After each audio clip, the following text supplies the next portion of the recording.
Hi నమస్తే welcome to Myra Media. నేను మీ కేవీఆర్. ఆంధ్రప్రదేశ్లో నిన్న శాసనసభ వ్యవహారాలకు సంబంధించి ఇక ఎన్ని చిత్ర విచిత్రమైన స్టంట్స్ ఇవన్నీ చోటు చేసుకున్న చూసినాం కదా. వైఎస్ జగన్మోహన్ రెడ్డి అంటే తొలిసారిగా అప్పట్లో అంటే ప్రమాణ స్వీకారం రోజు ఒకసారి, మళ్ళా ఇంకొకసారి నిన్న అసెంబ్లీకి హాజరైండు. కేవలం 11 నిమిషాల్లోనే ఆయన సభ నుంచి నిష్క్రమించిండు, బాయ్కాట్ చేసిండని చెప్పి బయట ట్రోలింగ్ నడుస్తా ఉన్న సంగతి తెలిసిందే కదా. అసలు ప్రతిపక్ష హోదా కోసం ఎందుకు ఇంత తాపత్రయం? ఒకవైపు 11 సీట్లతోటి మీకు ప్రతిపక్ష హోదా ఇవ్వబడదు, రాదు. ఎందుకంటే ఇట్ ఈస్ గౌరవ ముఖ్యమంత్రి చంద్రబాబు గారు డిసైడ్ చేసేది కాదు, జనసేన డిసైడ్ చేసేది కాదు. దానికి రూల్స్ ఉన్నాయి, దానికి రెగ్యులేషన్స్ ఉన్నాయి. కనీసం జనసేన కంటే కూడా ఒక సీట్ ఎక్కువ వచ్చినా కానీ వాళ్ళు ప్రతిపక్ష హోదా దక్కేది. ఈ రోజున ప్రభుత్వంలో ఈయన ఏదో లెక్కలు చెప్తా ఉన్నాడు, జర్మనీలో అట్టయింది ఇట్టని చెప్తా ఉన్నాడు. పక్క రాష్ట్రాల్లో దేశంలో ప్రజాస్వామ్యం ఎట్లా నడుస్తుంది ఏందన్నది అవన్నీ ఈయన సోయికి లేవులే. కానీ ఆయన చదివిన 2 లక్షల పుస్తకాల్లో కూడా ఆ టాపిక్ ఎక్కడ చదివినట్టయితే అర్థమైతలేదు. సరే ఇవన్నీ పక్కన పెడదాం. వాళ్ళు ఇవ్వద్దని ఫిక్స్ అయ్యారట. ఇంకా నాకు ప్రతిపక్ష హోదా వస్తేనే అసెంబ్లీకి పోతా, లేకపోతే లేదు అని చెప్పి ఎందుకు ఈ తాపత్రయం? నేను అడుగుతున్నా కాదు, వైసీపీ క్యాడరే ఇప్పుడు నీ గురించి ఇంత డిస్కస్ చేసుకుంటా ఉన్నారు.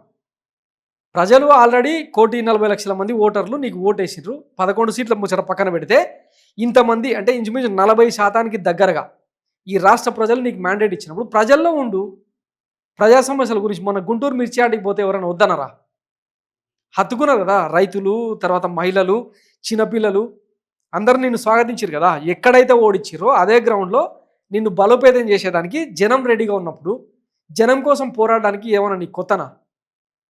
2016-17లో అసెంబ్లీ ఇట్లాంటి దిక్కుమాల సభలో నేను అడుగుపెట్టలేను అని చెప్పి ప్రజలకు దగ్గరై పాదయాత్ర పేరుతో చేసిన సందర్భాన్ని ఒకసారి గుర్తు చేసుకుంటే ఆ ఫైటింగ్ స్పిరిట్ ఏమైంది? ఇప్పుడు ఈ ప్రతిపక్ష హోదా ఇయ్యాలన్నా వద్దన్నది కోర్టులు తేల్చాల్సిన విషయం. వాస్తవానికి సంప్రదాయ రాజకీయాల్లో ఈ ఆర్థడాక్స్లో ఎక్కడ కూడా ప్రతిపక్షానికి ఇన్ని సీట్లు వస్తేనే, ఇంత పర్సెంటేజ్ చట్టసభలో ఇన్ని సీట్లు వస్తేనే ఇయ్యాలని ఎక్కడా రాసలేదు. వీళ్ళు ఏదో కొత్త చరిత్ర రాస్తున్నారు, రాయబోతున్నారు, అది వేరే విషయం. సభను ఒక మోనోపలిగా అంటే ఏకఛత్రాధిపత్యంగా నడపాలని వీళ్ళు ఫిక్స్ అయినప్పుడు ఆ తొక్కలో ప్రతిపక్ష పదవి అవసరమా? ఒకసారి జగన్మోహన్ రెడ్డి గారు కూడా ఆలోచించాలి. ఇవ్వద్దని వాళ్ళు ఫిక్స్ అయినట్ట, మెంటల్గా రాదు, మీరు ఫిక్స్ అయిపోండి 5 ఏళ్ళు అని చెప్పి చెప్తా ఉన్నప్పుడు ఎందుకు దాని గురించి అంత తాపత్రయం?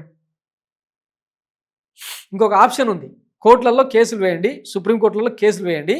ఏమని? ఆంధ్రప్రదేశ్ శాసనసభ ప్రతిపక్షం లేకుండా నడుస్తూ ఉంది, అట్లాంటి సభను రద్దు చేసే అవకాశం ఎందుకు లేదు? రాజ్యాంగ నిపుణులు బయటకు వచ్చి మాట్లాడాలి. ఇప్పుడు జగన్మోహన్ రెడ్డికి ఇప్పుడు నంబరింగ్ ప్రకారమే తీసుకుంటే టీడీపీకి 134 సీట్లు, జనసేనకి 21 సీట్లు, బీజేపీకి 8, వైఎస్ఆర్సీపీకి 11 సీట్లు వచ్చినాయి కదా.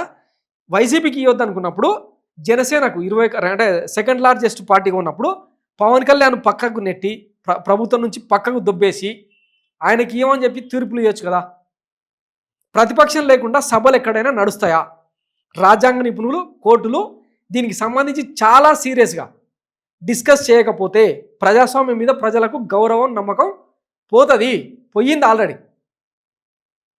ఇక మీరు ఎన్ని లోటపీస్ ముచ్చట్లు చెప్పినా, రాజ్యాంగం మీద, ప్రజాస్వామ్యం మీద ప్రమాణాలు చేసి ఎన్ని లోటపీస్ ముచ్చట్లు చెప్పినా రేపు ప్రజలు కాదు, కోర్టులు కాదు, ఎవడు విన్నాడు.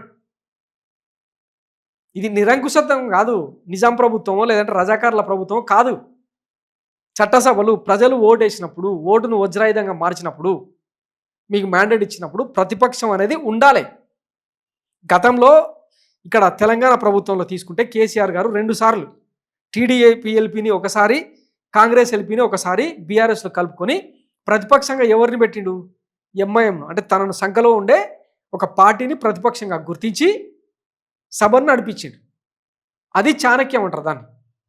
మీకు అట్లా చేతనైతే ఇప్పుడు ఈ పార్టీని, జనసేన పార్టీని పక్కకు తప్పించి, లేదు మనకు పదవులే ముఖ్యం, ఆ డిప్యూటీ ముఖ్యమంత్రి పదవే నాకు ముఖ్యం అనుకుంటే మీరు ప్రభుత్వంలోనే ఉండండి, బీజేపీని పక్కకు పెట్టి ఆ పార్టీ కన్నా ప్రతిపక్ష హోదా ఇవ్వండి, ఎవడొద్దన్నాడు? ఇవన్నీ చేయకుండా మీ ఇష్టానుసారం సభ నడుపుతామంటే ప్రజలు హర్షిస్తారా? ఇయ్యమని మాట్లాడతారు. అసలు ఇయ్యమని అనడానికి నువ్వు ఎవడు, హూ ఆర్ యూ అని చెప్పి ప్రజలు అడుగుతూ ఉన్నారు. జగన్మోహన్ రెడ్డి కూడా ఇవన్నీ అర్థం చేసుకొని ఈ రాజకీయ జిమ్మిక్కులు ఇవన్నీ పక్కన పెట్టి ఈరోజు మీ ముందర ఎన్ని సమస్యలు లేవు సార్?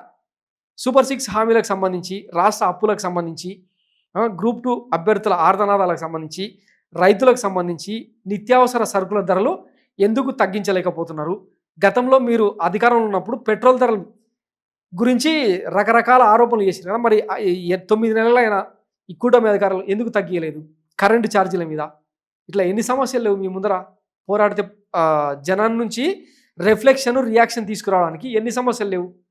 ప్రజలే ప్రతిపక్షం అని చెప్పి పోతే జనంలోకి ఆ రెస్పాన్స్ ఎట్లుంటుందో ఒకసారి టేస్ట్ చేయండి.